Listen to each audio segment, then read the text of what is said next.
موضوعنا النهاردة عن محاسبة النفس، المراية اللي بنشوف بيها حقيقتنا وبنراجع بيها غلطاتنا عشان نعرف أماكن التقصير ونصلحها. بس حاجة مهمة قوي، في خيط رفيع جدا ما بين محاسبة النفس الصادقة وبين جلد الذات المرهق، بين اللي بيعاتب نفسه عشان يكبر وينمو وبين اللي بيعاقب نفسه عشان ينطفي. يا ترى احنا بنحاسب نفسنا صح زي ما ربنا أمرنا، ولا بنرهقها باللوم والعتاب اللي ما بيجيبش أي فايدة؟ ازاي نفرق بين الوعي بالغلط والمبالغة في تأنيب الضمير؟ ازاي نكون رحماء بنفسنا واحنا طالبين منها الإصلاح؟ في الفيديو ده هنسلط الضوء على الفرق ده وهنرسم خطوات عملية تساعدك على محاسبة نفسك من غير جلد ذات، يقظة مش ندم يرجعك لورا. فيلا بينا على الفيديو، بس الأول نصلي على رسول الله. اللهم صل وسلم وبارك على سيدنا محمد وآله وصحبه أجمعين. عاملين ايه يا سكر الدنيا؟ يا رب تكونوا بخير. متنسوش بقى تعملوا لايك وشير وسبسكرايب وتفعلوا زر الجرس عشان يوصل لكم كل جديد، واذكروا الله في الكومنتات عشان يبقى أجر. الفرق بين محاسبة النفس الصادقة جلد الذات القاسي. أحيانا واحنا بنحاول نتوب لربنا ونجاهد في إصلاح نفسنا بنقع في فخ جلد الذات، بنفكر إننا بنحاسب نفسنا عشان ربنا، لكن الحقيقة إننا بنعاقبها، بنلوم عليها زيادة، بنطفي شمعة الأمل اللي جواها، بنجلد ذاتنا جدا لدرجة إن في ناس من كتر اللوم وجلد الذات بتحس إن ربنا مش هيغفر لها ومش هيتوب عليها طول عمرها، ولذلك بتفقد الأمل في نفسها وما بتحاولش تصلح أصلا. فجلد الذات هو إنك تعاقبي نفسك من جواكي من غير رحمة، بتكرري المشهد اللي انت غلطتي فيه في دماغك، بتحسي ان انت مش قابلة للإصلاح. الذنب بدل ما هو يبقى ذنب صغير ممكن تستغفري عليه وتتوبي، بيتحول لجزء من شخصيتك وهويتك، وتقنعي نفسك انك ما تستحقيش الفرح، ما تستحقيش التقدير، ما تستحقيش فرصة جديدة للإصلاح. جلد الذات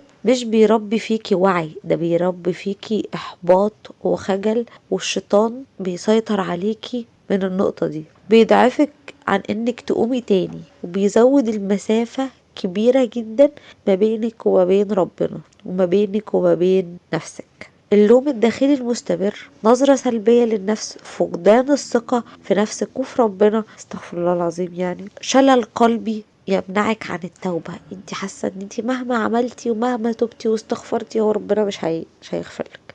لكن محاسبة النفس الكويسة انك تقعدي مع نفسك بكل صدق، تشوفي ايه اللي انت قصرتي فيه، ايه هي الخطة اللي انت هتصلحي بيها اللي انت غلطتي فيه. بتفتكري الغلط مش عشان تحتقري نفسك بس عشان تقاومي، بترجعي لربنا مش بتبعدي عنه، بتقعدي مع نفسك وبتسأليها بهدوء، هو انا ليه عملت الذنب ده؟ طب ايه اللي انا اتعلمته؟ طب ازاي ممكن اصلحه؟ محاسبة النفس بترفعك مش بتهدك، بترشدك للطريق الصحيح مش بتخوفك، بتنور طريقك مش بتحسسك باللوم. فوانت قاعدة مع نفسك خلي بالك كويس قوي، هل انا بجلد ذاتي ولا بحاسب نفسي محاسبة صحية عشان اصلح من نفسي واصلح من ذاتي وبعلاقتي بربنا وبعلاقتي بكل اللي حواليا. عشان ما تقعيش في فخ جلد الذات عندك 7 خطوات هتساعدك ان انتي تحاسبي نفسك محاسبة صحية وما تقعيش في جلد الذات. اول حاجة، عرفي الذنب، ما تعرفيش نفسك بيه. يعني ايه؟ يعني فرقي دايما بين الفعل وبين هويتك وبينك انتي. لما تفرقي بين الفعل والنفس، او يعني انتي هتتعلمي ازاي تصلحي الفعل وتحبي نفسك. ما تربطيش نفسك بالذنب. يعني انا كدبت، عملت فعل مثلا غلط، كذبت، بس ما تقوليش، ما توصميش نفسك بكده تقولي انا كدابة، تبقى دي صفة فيكي. انا نميت، ما تقوليش على نفسك ان انتي نمامة. ما تخليش الصفة او الذنب ده يبقى وصمة عار ليكي او صفة بتوصفي بيها نفسك، عشان ما تكرهيش نفسك. كره النفس مش بيوصل لنضج، ده بيوصل لانهيار. غلطتي بس عادي، ممكن اصلح الغلط، ممكن اروح اقول الحقيقة، ممكن استغفر ربنا، ممكن اعمل اي حاجة اصلح بيها الغلط ده. رحمة ربنا اوسع من ان ذنوبك تلغي قيمتك. خلي الذنوب تبقى دافع ليكي للعودة لربنا من جديد. ربنا بيحب الخطائين التوابين، اللي يغلط ويرجع يتوب، يغلط ويرجع يتوب. اعرفي ان الغلط ما بيلغيش محبة ربنا. ربنا مش بيحب الخطأ، مش بيحب المعصية، لكن بيحب التوابين. بيحبك لما تغلطي تتوبي، تستغفري، تحاولي، تقومي. بيحب اللي يجيله بقلب مكسور وبيرفع ايده وبيدعيله. بيغفرلك لما بتندمي وترجعي، متستحقريش نفسك.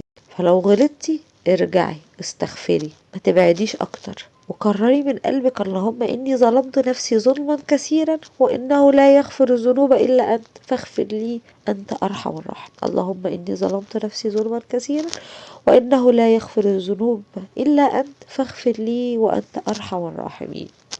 تالت حاجة، خلي محاسبتك لنفسك محددة مش مبهمة. يعني ما تقوليش أنا فاشلة، أنا ما بصليش، أنا بكذب. ما تقوليش كده. قولي: أنا النهاردة اتأخرت في الصلاة، أنا النهاردة فوتت فرض وهصليه تاني، هعوضه. بدل اللوم والعتاب اعملي خطة وخطوة لقدام تدفعك ان انت تبقي احسن. الكلام السلبي مع النفس مش بيصلح حاجة، ده بيطفيكي وبيحسسك بتأنيب الضمير وبيرجعك لورا. انا اتكعبلت، غلطت، كدبت في الموقف ده، بس هتعلم من غلطي ومش هعمل كده تاني وهصلح الغلط اللي انا عملته ده. عقلك بيصدق اللي بتكرريه. لو قلتي انا مش هقدر، مش هعرف، يبقى فعلا مش هتقدري ومش هتعرفي. لكن لو قلتي انا وقعت بس هقوم وهحاول تاني، عقلك هيفتح لك باب للامل، باب للنور، وهيديك الطاقة والقدرة انك تقومي وتنجزي وتتوبي وتشتغلي وتحققي حاجات كتير قوي. خلي صوتك الداخلي صاحب ليكي، رفيق ليكي، مش قاضي. رابع نقطة، ما تحاسبيش نفسك وانت غلطانة وانت تعبانة وانت ضعيفة قوي. استني لحد ما تهدي وتستعيدي اتزانك، وبعدين اقعدي مع نفسك في هدوء وابتدي حاسبيها. مش في عز الانفعال والغضب تحاسبي نفسك، لان في الانفعال الحقيقة بتتخلط بالغضب والمشاعر، وصوت القسوة وجلد الذات بيعلى وبيوطى صوت الحكمة. فخدي نفس عميق وهدي قلبك واستني المشاعر تهدى، وبعد كده ابقي اقعدي مع نفسك وحاسبيها عشان ما تحكميش عليها حكم غلط. بعد ما تهدي اسأليها: ليه عملت كده؟ وايه التبعية للي انا عملته؟ وايه الحاجة اللي ممكن اعملها عشان اصلح اللي انا عملته ده؟ المحاسبة في اللحظة دي بتكون اصدق واعدل وارحم من اي حاجة تانية. الهدف مش انك تأنبي نفسك وتحسي بجلد الذات، الهدف انك تحسني من قيمة نفسك وتهذبيها. ما تستعجليش في محاسبة نفسك في قلب العاصفة، استني لما الدنيا تهدى وبعد كده تبتدي تظبطي امورك. خامس نقطة، قبلي كل غلطة بإصلاح. اسألي نفسك: ايه الغلطة؟ وما تقفيش هنا، فين الحل؟ الذنب لازم يكون باب للإصلاح مش التأنيب. لو قصرتي في الصلاة نظمي وقتك عشان ما تقصريش. لو جرحتي حد بدري بالاعتذار. لو ضعفتي قدام ذنب اقفلي الباب اللي بيوديكي ليه. المهم تعملي حاجة حتى لو كانت صغيرة، تبدأي بخطوة حتى لو كانت صغيرة. كل خطوة في الإصلاح بتعزز ثقتك بنفسك وبتنقذك من جلد الذات. ما تخليش ذنبك حجر على ظهرك يخليكي مش قادرة تقومي. كان في قصة، مش عارفة هو إمام ولا داعية ولا رجل صالح، هنقول رجل صالح، كان كل ما بيذنب ذنب على طول بيلحقوا بحاجة كويسة، صدقة بقى، صيام يوم، صلاة، تمام، استغفار. فأول ما تحسي ان انت غلطتي في حاجة، على طول الناحية التانية، على طول بعدها على طول الحقيها بحاجة كويسة، باستغفار، بانك تطلعي صدقة، بانك تصومي يوم. سادس نقطة، افتكري ان مجاهدة النفس دي طريق مش لحظة. عودتك لربنا محتاجة صبر، محتاجة وقت، محتاجة نفس طويل. دي حاجة بنعملها طول العمر مش في فترة معينة وبنبطلها. ما تطلبيش من نفسك انك تكوني في القمة وانت لسه بتتعلمي المشي. قوة النفس في الاستمرار مش في التمثيل ان كل حاجة تمام. الصادقين مع ربنا ما بيداروش جراحهم، بيحولوه لدعاء ومحاولات جديدة. لو وقعتي النهاردة قومي، ولو ضعفتي قولي يا رب قويني. ربنا مش بيطلب مننا الكمال، بيطلب مننا الصدق والمحاولة والثبات. ما تتكسفيش من العودة 1000 مرة. ما تظنيش انك الوحيدة اللي بتجاهدي نفسك. كلنا بنحاول، كلنا بنضعف وبنرجع. الإيمان بيزيد وينقص، بس احنا نحاول ان هو نخليه يزيد بس، وندعي ادعي كتير اللهم عني على ذكرك وشكرك وحسن عبادتك. خلي الدعاء ده رفيق ليكي في حياتك بعد كل صلاة. 7 نقطة، اعملي لنفسك لحظة جبر بعد المحاسبة. بعد كل قعدة مع نفسك كتري من الاستغفار والتسبيح. بعد كل حاجة حسيتي انك عملتيها غلط، خلي ليكي ورد من الاستغفار والتسبيح. النبي صلى الله عليه وسلم قال: سبحان الله وبحمده في اليوم 100 مرة حطت الخطايا وإن كانت مثل زبد البحر. فالذكر حتى لو كان سهل على اللسان ليه أثر عظيم جدا في مغفرة الذنوب مهما كبرت وفي تطهير القلب. كتري أذكار، كتري استغفار، وسبحي كتير. ما تشيليش هم، ما تلوميش نفسك، ما تشيليش هم امبارح، اللي عدى خلاص عدى. ركزي في اليوم اللي انت عايشة فيه، ركزي في اللحظة الحالية ان انت تبقي احسن. نظمي وقتك، ما تسيبيش اليوم يعدي كده. قسميه ما بين صلاة والتقرب لربنا وشغلك وحياتك اليومية وبيتك. النفس لو اتثابت من غير نظام بتتعب وبتبقى مرهقة ومشتتة، لكن لو نظمت يومك هتلاقي الطريق سهل وبسيط، وهتلاقيكي عملتي حاجات كتيرة قوي. ابدأي يومك بيوم منظم في مهام ثابتة صغيرة تقدمك لقدام.